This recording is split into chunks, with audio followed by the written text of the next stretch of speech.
Hi hello ನಮಸ್ಕಾರ. ಕಾಶ್ಮೀರದ ಪಹಲ್ಗಾಮ್ನಲ್ಲಿ ಕನ್ನಡದ ಅನೇಕ ಸಿನಿಮಾಗಳ ಶೂಟಿಂಗ್ ಆಗಿದೆ. ರಕ್ಷಿತ್ ಶೆಟ್ಟಿ ನಟನೆಯ 777 ಚಾರ್ಲಿ, ಶಿವರಾಜ್ ಕುಮಾರ್ ಅಭಿನಯದ ಮಾಸ್ ಲೀಡರ್, ಪ್ರೇಮ್ ನಿರ್ದೇಶನದ ಏಕಲವ್ಯ, ಕಿಚ್ಚ ಸುದೀಪ್ ನಟನೆಯ ಹೆಬ್ಬುಲಿ ಸೇರಿದಂತೆ ಇನ್ನೂ ಅನೇಕ ಚಿತ್ರಗಳ ಶೂಟಿಂಗ್ ಸುಂದರ ಕಾಶ್ಮೀರದಲ್ಲಿ ನಡೆದಿದೆ. ಬೇರೆ ಭಾಷೆಗಳ ಅನೇಕ ಸಿನಿಮಾ ಚಿತ್ರೀಕರಣಕ್ಕೂ ಪಹಲ್ಗಾಮ್ ಪ್ರಮುಖ ಸ್ಥಾನವಾಗಿತ್ತು. ಟಾಲಿವುಡ್ನಲ್ಲಿ ಮಹೇಶ್ ಬಾಬು ನಟನೆಯ ಸರಿಲೇರು ನಿಕ್ಕೆವರು, ದುಲ್ಕರ್ ಸಲ್ಮಾನ್ ಅಭಿನಯದ ಸೀತಾರಾಮಂ, ತಮಿಳಿನ ದಳಪತಿ ವಿಜಯ್ ನಟನೆಯ ಲಿಯೋ, ಮಣಿರತ್ನಂ ಅವರ ರೋಜಾ ಹೀಗೆ ಸಾಕಷ್ಟು ಚಿತ್ರಗಳ ಶೂಟಿಂಗ್ ಅಲ್ಲಿ ನಡೆದಿದೆ. ಅಲ್ಲಿ ಚಿತ್ರೀಕರಣಗೊಂಡ ಪ್ರಮುಖ ಕನ್ನಡ ಚಿತ್ರಗಳಲ್ಲಿ ಪುನೀತ್ ರಾಜ್ಕುಮಾರ್ ನಟನೆಯ ಕೊನೆಯ ಸಿನಿಮಾ ಜೇಮ್ಸ್ ಕೂಡ ಒಂದು. ಇದರ ಚಿತ್ರೀಕರಣದ ಅನುಭವವನ್ನ ನಿರ್ದೇಶಕ ಚೇತನ್ ಕುಮಾರ್ ವಿಜಯ ಕರ್ನಾಟಕದ ಲವಲವಿಕೆಗೆ ಸಂದರ್ಶನದಲ್ಲಿ ಹೇಳಿಕೊಂಡಿದ್ದಾರೆ.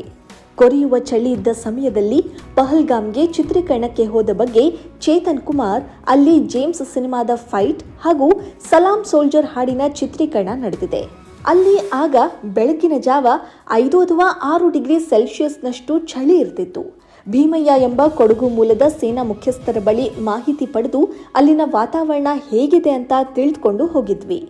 ಅವರ ಪ್ರಕಾರ ಅಲ್ಲಿ ಬಹಳ ಹಿಂದೆ ಗಲಾಟೆ, ದಾಳಿ ಎಲ್ಲ ಹೆಚ್ಚಿತ್ತು. ಆದರೆ ನಮ್ಮ ಶೂಟಿಂಗ್ ಸಮಯದಲ್ಲಿ ಅದು ಬಹಳ ಕಡಿಮೆಯಾಗಿತ್ತು. ಹೀಗಾಗಿ ಯಾವುದೇ ಭಯ ಇಲ್ಲದೆ ಶೂಟಿಂಗ್ ಮಾಡಬಹುದು ಅಂತ ಹೇಳಿದ್ರು. ಸ್ಥಳೀಯರು ಕೂಡ ಸಹಾಯಕ್ಕೆ ಬಂದಿದ್ರು ಅಂತ ಹೇಳಿದ್ದಾರೆ.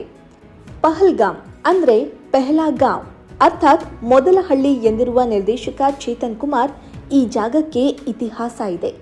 ಶಿವನ ನಂದಿಯು ತನ್ನ ಮೊದಲ ಹೆಜ್ಜೆ ಇಲ್ಲಿಟ್ಟಿತ್ತು ಅಂತ ಅಲ್ಲಿನವರು ಹೇಳ್ತಾರೆ. ಅಲ್ಲಿ ಸುಮಾರು 15 ದಿನಗಳ ಕಾಲ ಚಿತ್ರೀಕರಣ ಮಾಡಿದ್ವಿ. ಒಂದು ದಿನವೂ ಭಯದ ವಾತಾವರಣ ಇರಲಿಲ್ಲ. ಅಲ್ಲಿನ ಮಕ್ಕಳ ಕೈಯಲ್ಲಿ ಭಾರತದ ಧ್ವಜ ಹಿಡಿಸಿ ಸೈನಿಕರ ಕುರಿತ ಹಾಡನ್ನ ಚಿತ್ರೀಕರಣ ಮಾಡಿದ್ವಿ. ಭಯೋತ್ಪಾದಕರ ದಾಳಿ ದೃಶ್ಯವನ್ನ ಕೂಡ ಚಿತ್ರೀಕರಣ ಮಾಡಿದ್ದೀವಿ. ಅಲ್ಲಿನ ಅನೇಕ ಕಲಾವಿದರಿಗೆ ಉಗ್ರರ ದಿರಿಸು ಹಾಕಿಸಿಯೇ ಶೂಟಿಂಗ್ ಮಾಡಲಾಗಿತ್ತು.